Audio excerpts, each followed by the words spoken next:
وعلى رسوله الكريم أما بعد أعوذ بالله من الشيطان الرجيم بسم الله الرحمن الرحيم إن الله وملائكته يصلون على النبي يا أيها الذين آمنوا صلوا عليه وسلموا تسليما اللهم صل على سيدنا مولانا محمد وعلى آل سيدنا مولانا محمد وبارك وسلم الصلاة والسلام عليك يا رسول الله صلى الله تعالى عليه وآله وسلم۔ اس سے قبل آپ حضرات نے غسل کے تعلق سے احادیث کریمہ سماعت فرمائی۔ غسل کے 3 فرائض ہیں۔ غسل میں کتنے فرض ہیں؟ 3 فرض ہیں۔ سب سے پہلے کلی کرنا۔ کلی کس کو کہتے ہیں؟ کہ منہ کے ہر پرزے، گوشے، ہونٹ سے حلق کی جڑ تک ہر جگہ پانی بہہ جائے۔ جو ہم وضو میں کلی کر کے فٹ سے منہ سے پانی نکال دیتے ہیں ویسی کلی نہیں، بلکہ کیا ہے، منہ کے ہر پرزے، گوشے اور ہونٹ سے حلق تک پانی پہنچ جائے، ایسی کلی کیا ہے، غسل کے اندر کرنا فرض ہے۔ اکثر لوگ یہ جانتے ہیں کہ تھوڑا سا پانی منہ میں لے کر اگل دینے کو کلی کہتے ہیں، اگرچہ زبان کی جڑ اور حلق کے کنارے تک نہ پہنچے یوں غسل نہ ہوگا۔ کیا ہے، اس طرح اگر کیا ہے کلی منہ میں پانی لیا اور کیا ہے فٹ سے باہر نکال دیا، یہ کلی نہیں کہی جائے گی، بلکہ کلی کیا ہے، منہ کے ہر گوشے اور ہر پرزے کے اندر کیا ہے، حلق تک پانی پہنچ جائے، اس کو کیا ہے، کلی کہا جائے گا۔ اگر بالکل منہ میں پانی نکال کر باہر ڈال دیا اور کیا ہے ہر گوشے میں پانی نہیں پہنچا تو لہذا کلی نہیں ہوگی، تو پھر آپ کا غسل ہی نہیں ہوگا۔ نہ اس طرح نہانے کے بعد نماز جائز ہے۔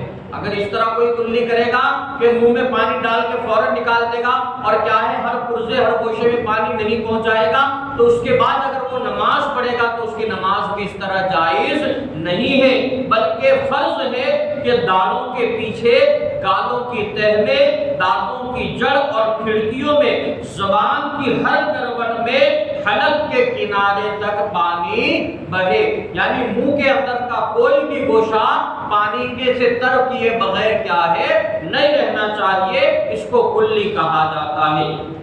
دانتوں کی جڑوں یا کھڑکیوں میں کوئی ایسی چیز جو پانی بہنے سے روکے جمی ہو تو اس کا چھڑانا ضروری ہے۔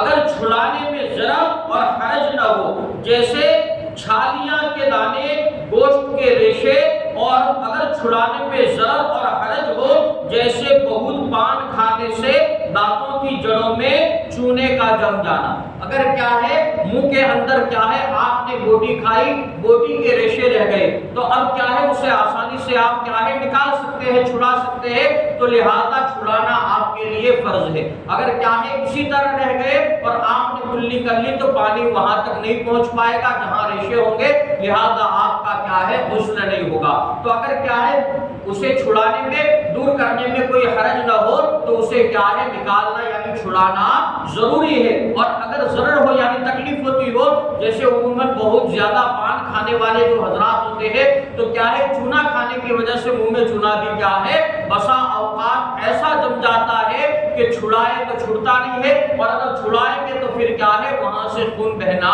شروع ہو جاتا ہے۔ تو اگر ضرر ہو تو کوئی حرج کی بات نہیں ہے، یعنی چھڑانے میں تکلیف ہو تو کوئی حرج کی بات نہیں ہے، لیکن کیا ہے اگر آسانی سے اسے دور کیا جا سکتا ہو تو چھڑا کر یعنی نکال کر اس جگہ پر پانی پہنچانا ضروری ہے۔ یوں ہی ہلتا ہوا دانت یا تار سے یا اکھڑا ہوا دانت کسی مسالے وغیرہ سے جمایا گیا اور پانی تار یا مسالے کے نیچے نہ پہنچے تو پھر معاف ہے، بلکہ کھانے یا پان کے ریزے دانت میں رہ گئے تو اس کی نگہداشت میں بھی حرج نہیں۔ ہاں معلوم ہونے کے بعد اس کو جدا کرنا اور دھونا ضروری ہے جبکہ پانی پہنچنے سے مانع ہو۔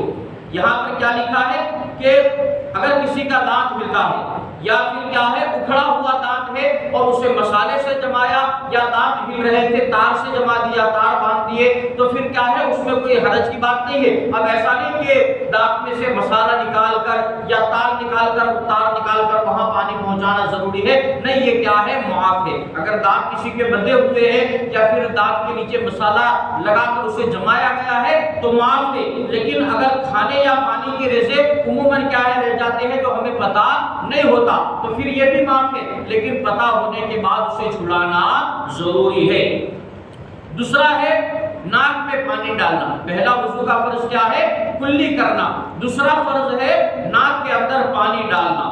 ناک میں پانی ڈالنا یعنی دونوں نتنوں جہاں تک نرم جگہ ہے دھلنا کہ پانی کو سونگھ کر اوپر چڑھایا جائے، بال برابر جگہ بھی دھلے ہوئے نہ رہ جائے ورنہ غسل نہ ہوگا۔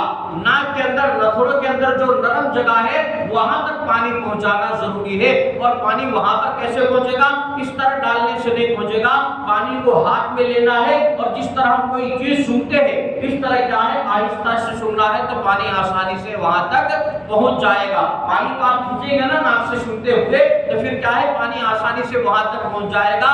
تو نرم حصہ جو ناک کے اندر ہوتا ہے نتنوں تک پانی پہنچانا کیا ہے، ضروری ہے۔ اگر اندر پورا رہ گیا تو آپ کا غسل نہیں ہوگا۔ اسی طرح ناک کے اندر ریڑھ سوکھ گئی ہے تو اس کا چھڑانا بھی فرض ہے۔